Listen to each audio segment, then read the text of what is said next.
제5장 파워의 주기적 및 비주기적 순환과 생존 질서. 5-1 파워 5 속성과 우주 자연의 상생과 협력. 안녕하세요. 오늘은 우리 우주와 자연 생태계가 어떻게 상생과 협력의 질서를 만들어내는지를 알아보겠습니다. 그 중심에는 바로 파워 5 속성이 있습니다. 먼저 파워 5 속성이란 창조, 보존, 결합, 지배, 귀속 이 5가지 힘의 속성을 말합니다. 이 속성들은 서로 경쟁하기도 하고 때로는 서로를 도와주기도 해요. 창조 속성은 새롭게 뭔가를 만들어내는 힘입니다. 예를 들어볼까요? 어제의 태양과 오늘의 태양은 같지 않아요.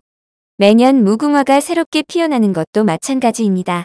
이건 바로 창조의 힘이 자연 속에서 작용하고 있다는 뜻이에요. 보존 속성은 만들어진 걸 지키고 유지하는 힘이에요. 하늘의 별, 바닷가의 모래, 산의 나무들.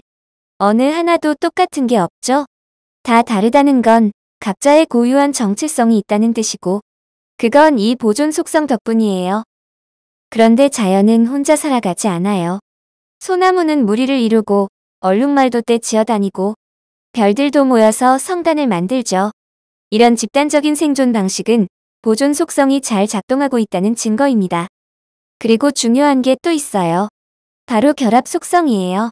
꽃과 벌, 별과 은하처럼 서로 다른 존재들이 연결되고 의존하고 서로를 도와 생존하는 힘이죠. 흥미로운 건 보존 속성이 강할수록 결합 속성도 더 강하게 작동한다는 거예요. 서로 다른 존재가 뚜렷할수록 더 멋진 협력이 이루어지는 거죠. 다음은 지배 속성입니다. 이건 다른 개체를 이끌거나 지배하려는 힘이에요. 하마 무리에서 가장 센 하마가 리더가 되는 것처럼요. 그리고 귀속 속성은 더 강한 존재에 속해서 생존하려는 힘이에요. 예를 들어 성단에서는 가장 무거운 별이 중심에 있고 다른 별들은 그 주위에 속해 존재합니다. 이건 지배 귀속 관계의 자연스러운 모습이에요. 이렇게 보면 파워 속성은 서로 경쟁하거나 협력하면서 자연 속 질서를 만들어갑니다. 이걸 우리는 칸코던스 프로세스, 즉 조화롭게 작용하는 과정이라고 부릅니다.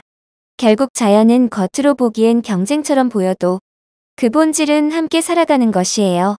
서로 다르기 때문에 더 잘 연결되고 그 연결 덕분에 더 큰 힘과 질서가 생기는 거죠. 예수님께서 상생과 협력의 의미와 가치에 대해서 말씀하시었습니다.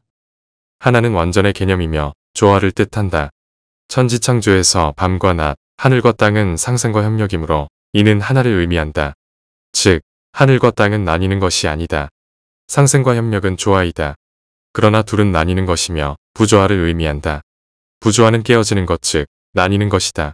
부조화가 있을 때 죄의 개념이 들어온다. 아담과 이브가 자신을 주장할 때 죄가 들어왔다. 자신을 주장한다는 것은 나뉘는 것이다. 부부는 서로가 주장할 수 없다.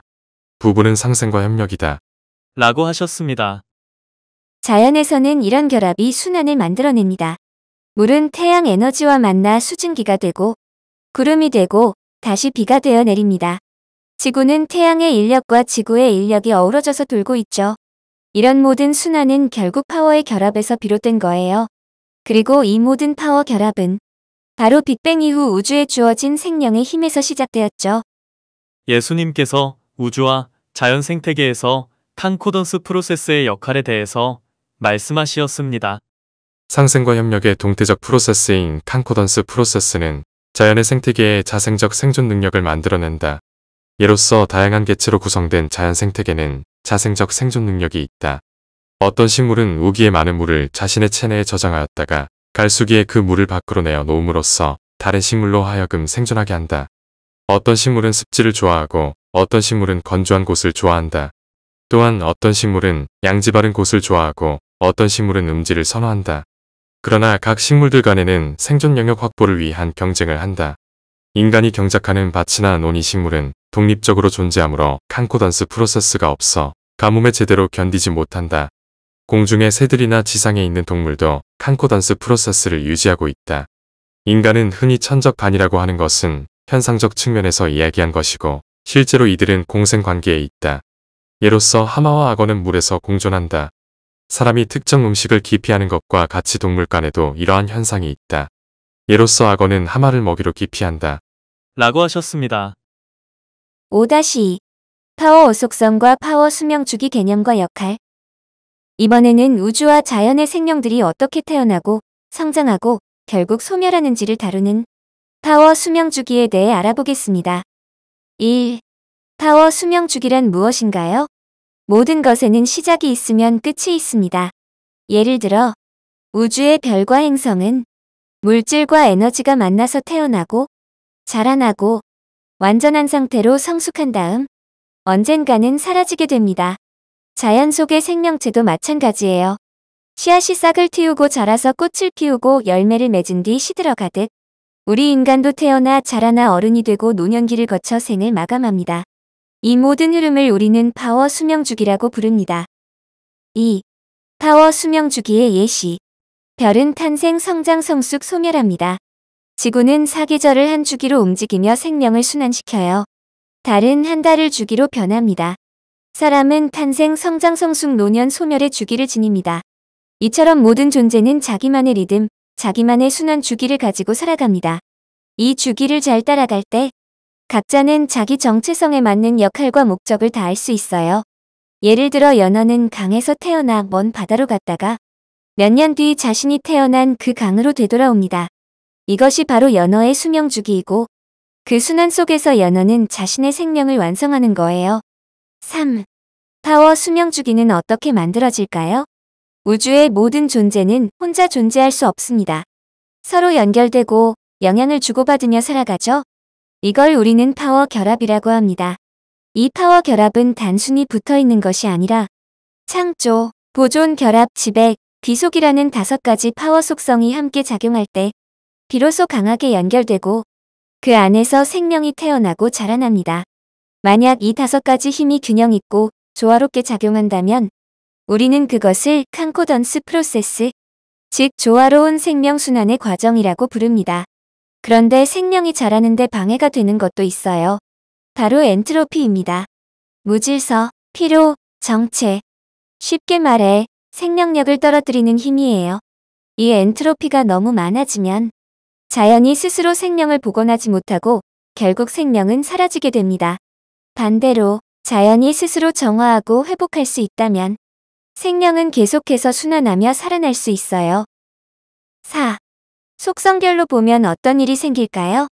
창조와 보존 속성이 강하게 작용하면 새로운 생명이 탄생하거나 고유한 정체성이 유지되어 결합 속성이 중심이 되면 서로 다른 존재들이 수평적으로 연결되어 함께 자라납니다. 지배와 귀속 속성이 중심이 되면 수직적으로 질서가 생기고 지도자와 따르는 이의 구조가 만들어져요. 그리고 이러한 힘의 결합이 점점 약해지면 생명은 성숙 단계로 들어가고 그 후에는 소멸 단계로 넘어가게 됩니다. 5. 예수님께서 주신 생명의 메시지. 예수님께서 생명의 빛에 대해서 말씀하셨다. 하나님 보좌 뒤에는 생명의 빛이 있다. 생명체는 하나님의 보좌 뒤에서 나오는 생명력을 선택적으로 받아들인다. 그러나 인간은 하나님 나라에서 생명력을 모두 받아들인다. 이러한 인간은 질병이나 고통이 없이 영생한다. 영혼은 영원하다. 초등학교 때의 육체는 없어졌으나 그 기억과 추억은 남아있다. 마무리하며 지금까지 배운 것을 정리해보면 모든 존재는 자신만의 수명 주기를 따라 살아갑니다. 이 주기는 파워 5 속성이 조화롭게 작용할 때 만들어지고 자연스럽게 연결되어 성장하며 때로는 성숙하고 때로는 소멸하지만 그 안에는 항상 하나님의 생명력이 흐르고 있습니다. 다음에는 이 파워 수명 주기가 어떤 자연의 사례와 연결되어 나타나는지를 자세히 살펴보겠습니다. 5-3. 파워 5 속성과 우주와 생명체의 수명 주기. 일유기체의 생명 주기는 파워 5 속성에 따라 움직인다.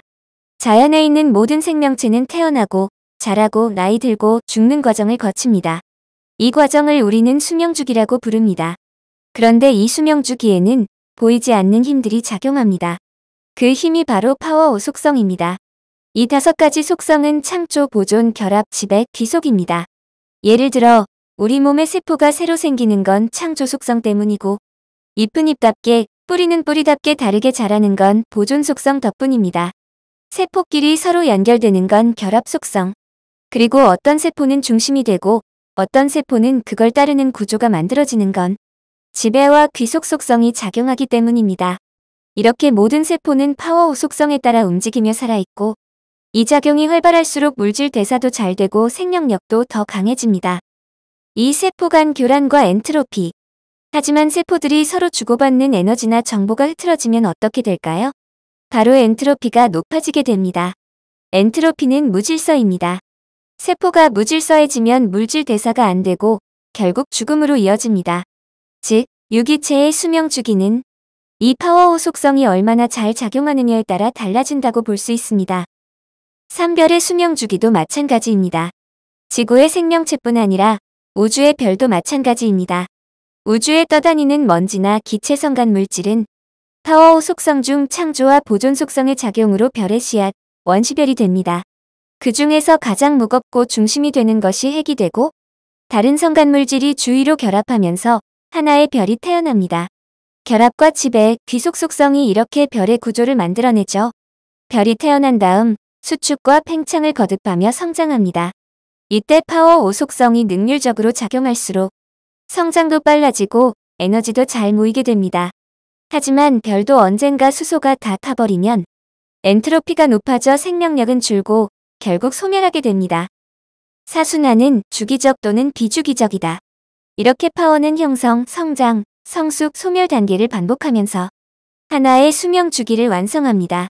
그런데 이 수명 주기가 규칙적으로 반복되면 주기적 순환이고 불규칙하거나 변화무쌍하면 비주기적 순환이라고 합니다.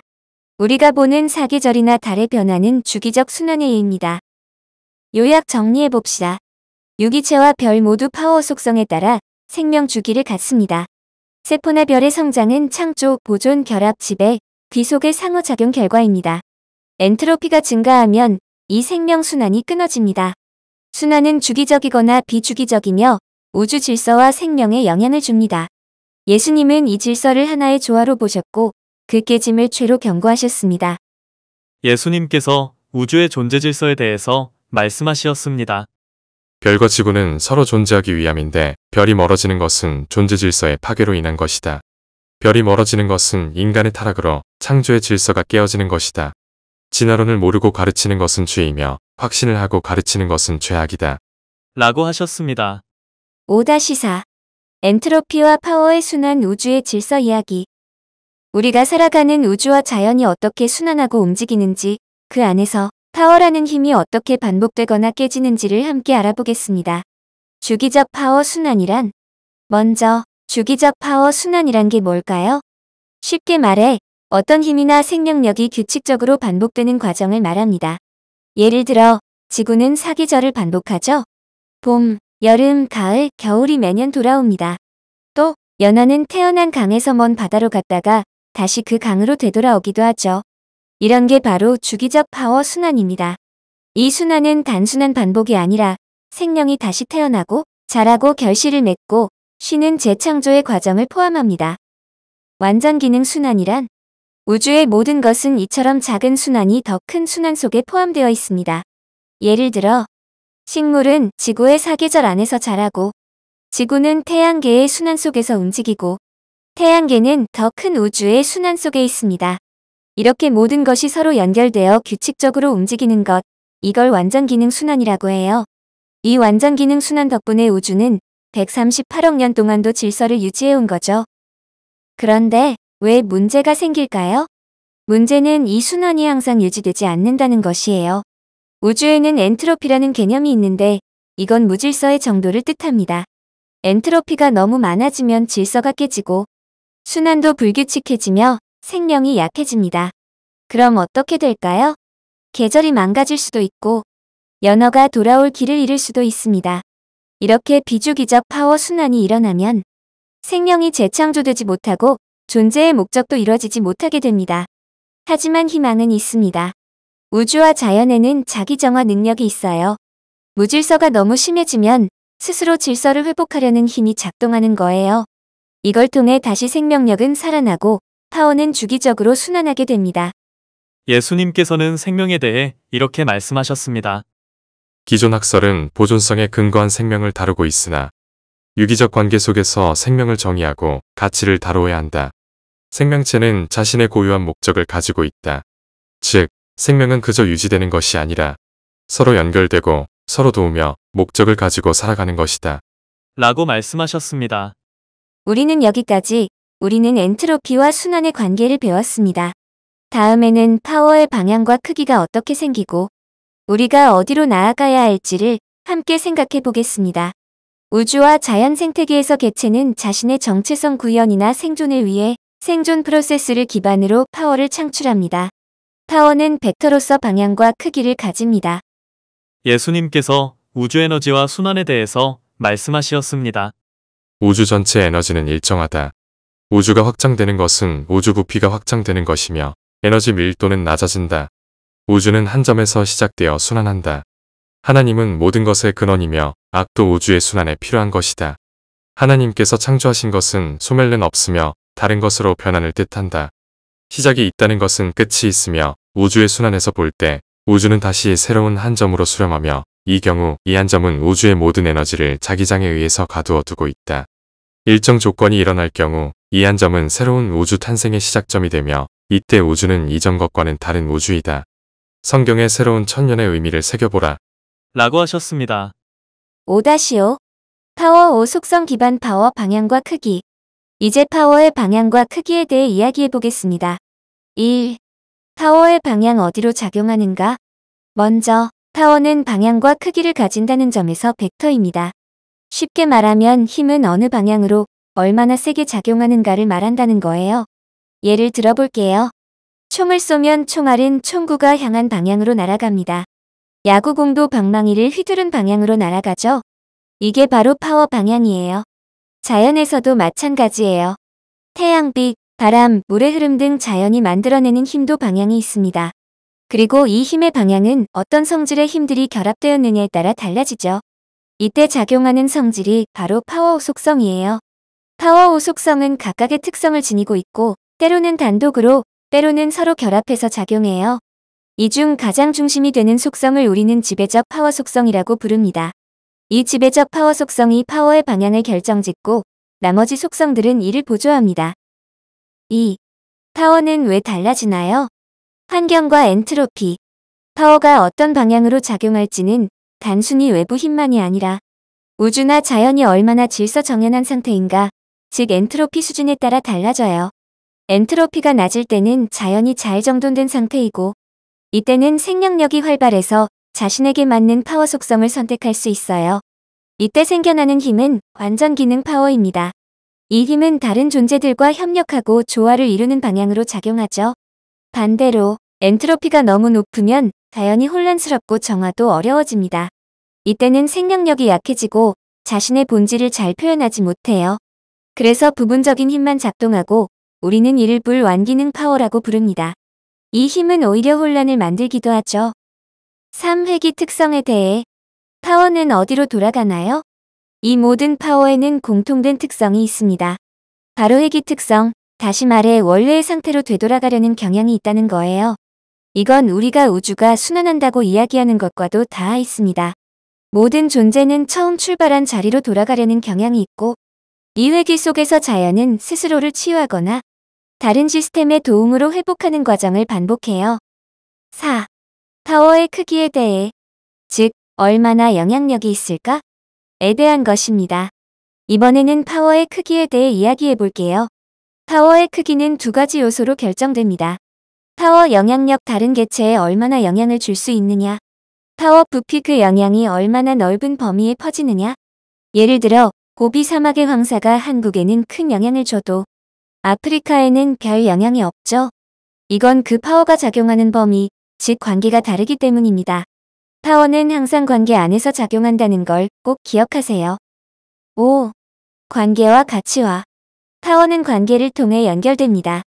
이 관계는 단순한 연결이 아니라 서로 의미 있게 결합되어 새로운 가치를 만들어내는 가치화라는 과정을 통해 이루어집니다. 예를 들어 태양계는 행성들이 질서 있게 태양 주위를 도는 관계를 맺고 있어요. 이게 바로 파워 결합이자 존재 방식입니다. 제6장 파워순환 법칙과 파워순환 패러다임에서는 파워순환 법칙의 원리와 이것에 기반한 파워순환 패러다임과 국가사회의 상생과 협력의 질서에 대해서 알아보기로 하겠습니다.